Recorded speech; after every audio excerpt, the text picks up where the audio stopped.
नमस्कार विद्यार्थियों, इस वीडियो में आप बहुत ही आसान तरीके से यहाँ पर दी हुई चतुर्घातीय समीकरण को द्विघात समीकरण के रूप में समानित करके हल करना सीखेंगे। तो विद्यार्थियों, यहाँ पर जो चतुर्घातीय समीकरण दी हुई है यहाँ कुछ इस प्रकार से है। x की घात 4 माइनस 45 x की घात 2 प्लस 324 बराबर 0। तो चलिए इसको हम हल कर लेते हैं। तो यहाँ पर हम लिख लेते हैं हल।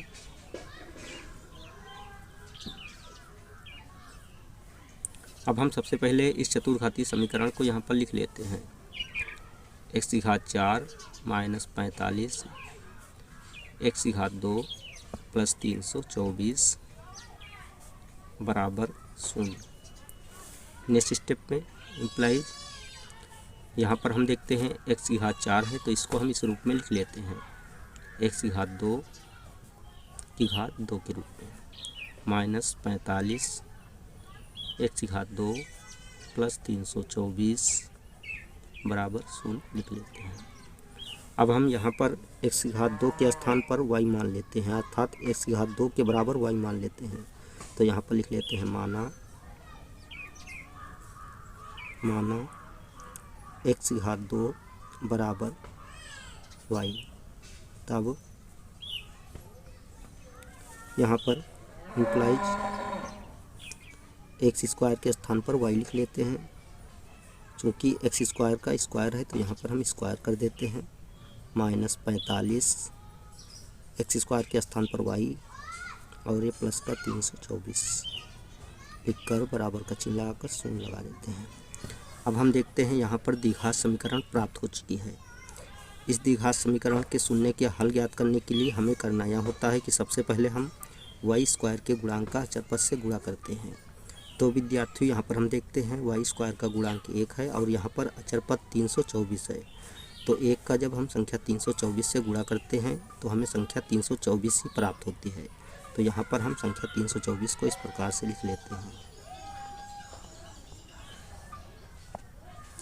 अब करना यह होता है कि संख्या 324 को दो ऐसे गुणनखंडों में ब्रेक करते हैं या तोड़ते हैं कि इन दोनों गुणनखंडों का जब आपस में गुणा करें तो हमें संख्या 324 प्राप्त हो। और यहाँ पर देखते हैं प्लस चिन्ह लगा हुआ है, अर्थात इन दोनों गुणनखंडों का जब आपस में जोड़ करें तो हमें संख्या 45 प्राप्त हो। तो विद्यार्थियों, संख्या 324 के दो ऐसे गुणनखंड 36 व 9 हैं, क्योंकि 36 का जब 9 से गुणा करते हैं तो संख्या 324 प्राप्त होती है और 36 में जब 9 जोड़ते हैं तो संख्या 45 प्राप्त होती है। तो यहाँ पर हम नेक्स्ट स्टेप में लिख लेते हैं y स्क्वायर माइनस छोटे ब्रैकेट में 36 प्लस 9 लिख लेते हैं, 36 प्लस 9 और इसके बाहर अर्थात ब्रैकेट के बाहर y लिख लेते हैं इंटू में प्लस का 324 बराबर 0 लगा देते हैं, अर्थात 324 लिखकर बराबर का चिन्ह लगाकर 0 लगा देते हैं। नेक्स्ट स्टेप में इम्प्लाइज y स्क्वायर। अब इस ब्रैकेट को ओपन करते हैं, अर्थात इस माइनस का 36 व प्लस के 9 से मल्टीप्लाई करते हैं। तो यहाँ पर माइनस का 36 y प्राप्त हो जाता है और यहाँ पर भी माइनस का 9y प्राप्त हो जाता है और ये प्लस का 324 लिख लेते हैं, बराबर का चिन्ह लगाकर 0 लगा देते हैं।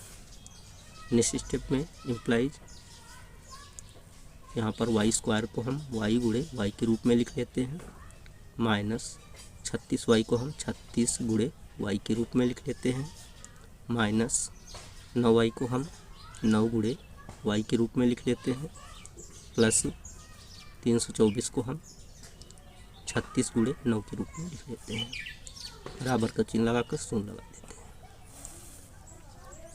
नेक्स्ट स्टेप में इम्प्लाइज अब हम इन दोनों पदों में कॉमन देखते हैं, अर्थात उभयनिष्ठ संख्या देखते हैं। तो विद्यार्थियों, इन दोनों पदों में कॉमन y है तो y को बाहर निकाल लेते हैं और जो शेष बच जाता है उसको छोटे ब्रैकेट में लिख लेते हैं। तो यहाँ से एक y बाहर गया तो एक y शेष बचा तो y लिख लेते हैं, माइनस यहाँ से y बाहर गया तो 36 शेष बचा तो 36 लिख लेते हैं, ब्रैकेट को क्लोज कर देते हैं। अब हम इसी तरह इन दोनों पदों में कॉमन देखते हैं। तो माइनस का 9 है तो माइनस के 9 को बाहर निकाल लेते हैं। इस तरह से यहाँ पर पहले पद से y बच रहा है तो y को लिख लेते हैं और इस प्लस से एक माइनस बाहर गया तो एक माइनस बचा, तो माइनस लिख लेते हैं, अर्थात माइनस का चिन्ह लगा देते हैं। और यहाँ पर 36 बच रहा है तो 36 लिख लेते हैं, बराबर का चिन्ह लगाकर शून्य लगा देते हैं। नेक्स्ट स्टेप में इम्प्लाइज, पुनः इन दोनों पदों में कॉमन देखते हैं।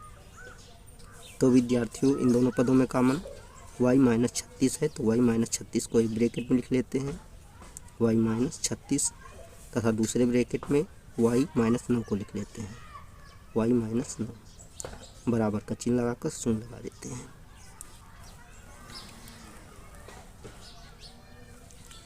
नेक्स्ट स्टेप में इम्प्लाइज, एक बार हम y माइनस 36 को शून्य के बराबर करते हैं, तो यहाँ पर लिख लेते हैं y माइनस 36 बराबर शून्य, तब y बराबर 36 प्राप्त हो जाता है। इम्प्लाइज, चूँकि यहाँ पर एक्स स्क्वायर के स्थान पर y माना था, तो यहाँ पर हम पुनः y के स्थान पर एक्स स्क्वायर लिख लेते हैं, तो यहाँ पर लिख लेते हैं एक्स स्क्वायर बराबर 36, इम्प्लाइज x बराबर अंडर रूट 36, या नेक्स्ट स्टेप में इम्प्लाइज x बराबर प्लस माइनस का 6 प्राप्त हो जाता है। अब हम दूसरी बार y माइनस 9 को शून्य के बराबर करते हैं, तो यहाँ पर लिख लेते हैं जब y माइनस 9 बराबर शून्य, तब y बराबर 9 प्राप्त हो जाता है। पुनः हम यहाँ पर y के स्थान पर एक्स स्क्वायर रखते हैं, तो लिख लेते हैं एक्स स्क्वायर बराबर 9, या x बराबर अंडर रूट 9, या x बराबर प्लस माइनस का 3 प्राप्त हो जाता है। तो विद्यार्थी इस प्रकार x के मान यहाँ पर x बराबर प्लस माइनस का 3 और प्लस माइनस का 6 प्राप्त होंगे। यही आंसर है।